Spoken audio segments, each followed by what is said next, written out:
One of the biggest one, was essentially at Gainsight when we had to sort of make a decision where, how were we going to expand? Were we going to, we're mostly in the enterprise space.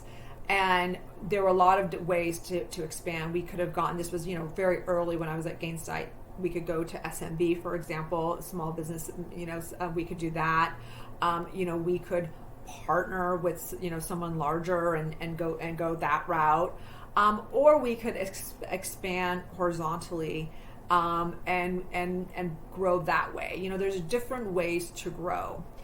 And so really it required a really broad analysis of, let's look at the TAM of every one of these options. Let's look at the longer term, when I think longer term growth rate, not just what's going to happen in the next year, but what's really the 3 to 5 year sort of growth potential for all these. And then you're also just looking at some industry analysis of where are people, current software companies really getting valued, and why are they getting valued for what they're getting valued. So it was looking at all this type of large sort of analysis, and where we ended up landing is that it was that the companies that actually had a platform and horizontal platform were actually getting valued the most, and that was probably also going to increase our TAM the most.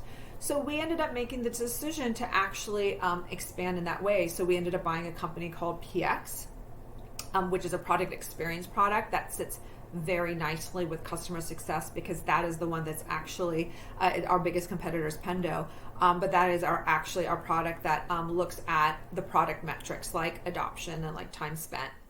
About a year and a half ago, we bought a company out of the Netherlands called Insighted, and that's our community platform. Why community? Because if you can get all your customers together in a community, the product ends up being a lot stickier.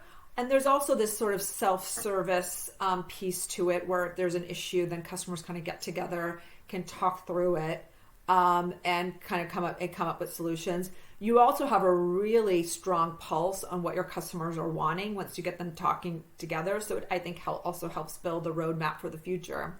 So now we're not, yes, we are the customer record, the official customer record for a company, but really we want to own the entire post-sales sort of journey, and that whole customer life cycle is really what we want to own.